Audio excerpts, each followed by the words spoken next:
Hey there, game passionate people. I'm TopShelfToy. Thanks for joining us for another Orcs Must Die 3 gameplay video. In this video, we're going to be taking a look at level 4, Hidden Dock, and I'll be jabbering along with some commentary to hopefully better explain what I'm doing and why I'm doing it. So here we go, level 1, Rift Lord difficulty, Orcs Must Die 3. We're going for that 5 skull rating. I'm currently playing as the War Mage, the Sorceress, and I'm using my favorite loadout for weapons. That's going to be the Stone Staff and the Crossbow. So you'll see me using the Stone Staff to flash a group of enemies to instantly freeze them, and then I switch pretty quickly onto the Crossbow to just rapid fire some headshots. The Crossbow, of course, has that great unique upgrade where if you kill an enemy with a headshot, it will cause an explosion that will damage other nearby enemies. So level 4 is the first level in the campaign where the game is giving you multiple points of entry for the Orcs, but now the game is also giving the Orcs multiple paths to the Rift that you need to protect.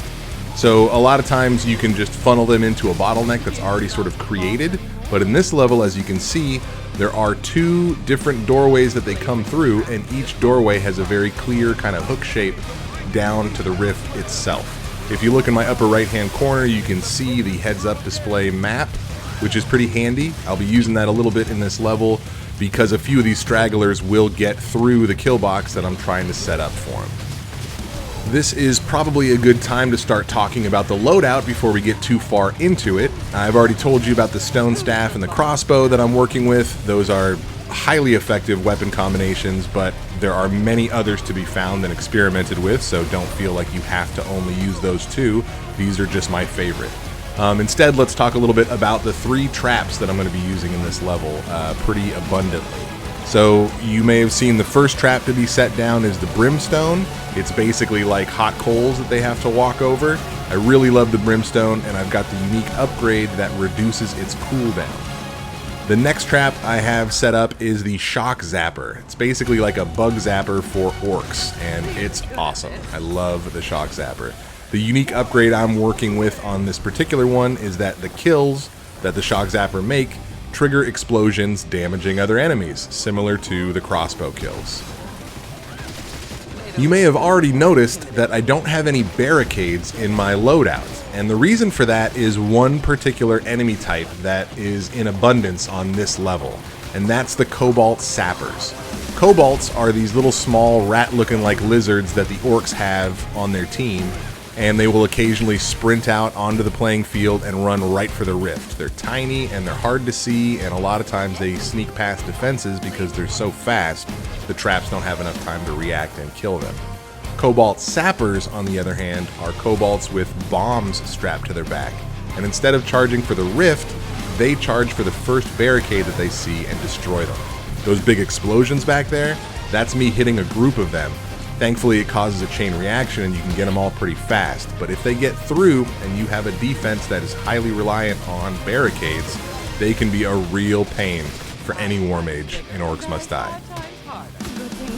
Speaking of pain, looks like I got myself a little overextended there and died. The good part about doing Rift Lord runs in this game, it doesn't matter how many times you die so long as none of the Orcs get into the Rift. You have to defend against that. So I respawned, I'm back in the action, I'm taking care of these Gnoll Hunters, and thankfully not enough time has passed where they got through my defenses, but you always have to wonder. There's one of those freaking kobolds. Man, I hate those things. So it looks like our kill box wasn't 100% effective. Some of this group was able to make it through, but they don't have much energy left, so we'll make short work of them and try to better set up our defenses. Rift Lord difficulty only gives you a few seconds in between waves, so you gotta be fast. It's not a difficulty that lets you sort of think and pontificate. You need to run in, set your traps up, and get ready to defend as fast as you can. Alright, I took a few more hits than I wanted to there, and I'm nearly dead. Before I go to the Rift to heal up, I'm going to give a little bit of a flash, let some traps reset, and show you this little nifty trick. The Rifts will heal your War Mage if you are down in health, but of course it means that you are out of the action, and you've got to rely entirely on your traps to do the dirty work. If they're not very effective, you need to get right back to it as fast as you can to make sure that they don't get too far away. Like that guy there. Alright, we took him out. And this big guy here. And a couple of little scrubs, but they don't have much left in the tank.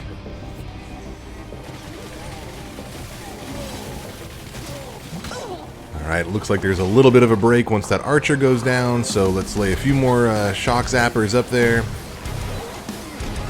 Handle this rampaging Gnoll Hunter. And then if you can see on my heads up display there, it looks like a big guy made it through on the other side. So I'm going to take a shortcut and head him off at the pass here. Get a little bit of healing from the rift itself and intercept this big ogre. There he goes, and it looks like there's another one on the other side. Let's take care of him. There he goes. Okay, let's readjust this shock zapper. Not quite on the right setting that I wanted to. Got a few moments, throw a few more traps up here. We've got the gold, but it's hard to even get the spare time to throw stuff down.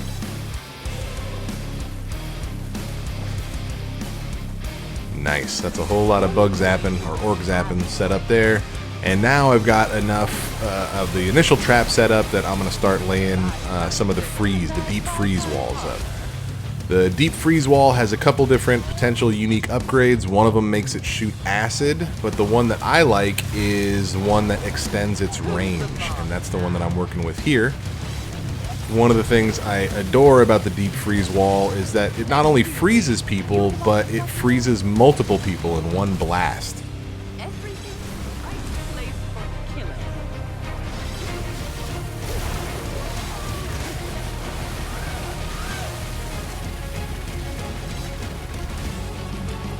Alright, we've got a moment here and a little bit of gold. Let me throw at least one more trap up there. Looks good.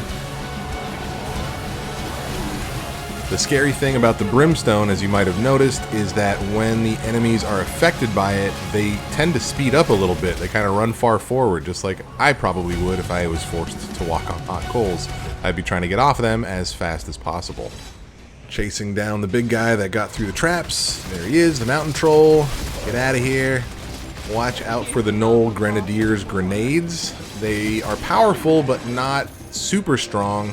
I feel like the biggest issue with the Grenadier's grenades are that they can damage barricades if you've got a bunch set up somewhere.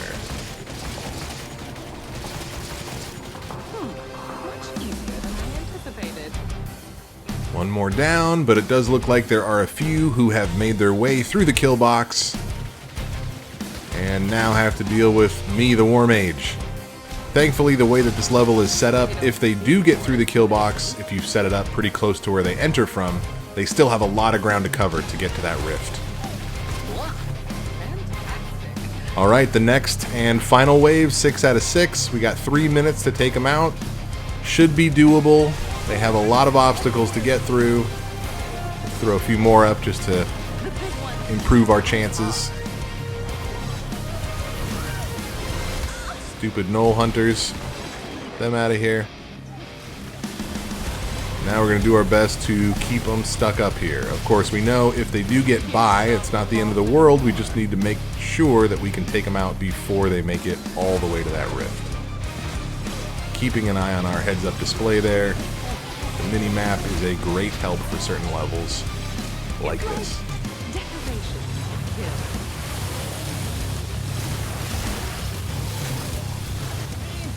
Did I mention I love the shock zappers? Because I love the shock zappers.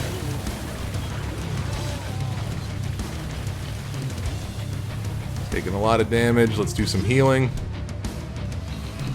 Looks like one on either side is getting through.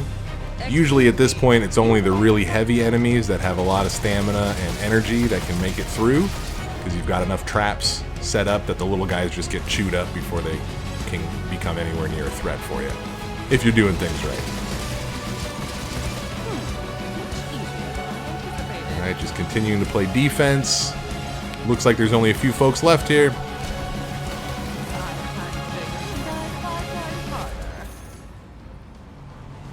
Oh, alright. Looks like the last one got chewed up in a trap. Maybe a shock zapper. That'll do it. Victory, 5 skulls. Awesome. Just another reminder that the way that I set things up in this level is not the only way to do it. There are plenty of ways to figure out what works best for your playstyle, what kind of traps, weapons, and trinkets you like using. I always encourage people, try things out, experiment. It won't always work, but it's fun to figure out what does, especially if it's unorthodox. So anyways, thank you guys so much for watching this video. I really appreciate it. Please don't forget to give a like and subscribe if you enjoyed the content and want to see more from us here at Game Passionate. Have a great day or night.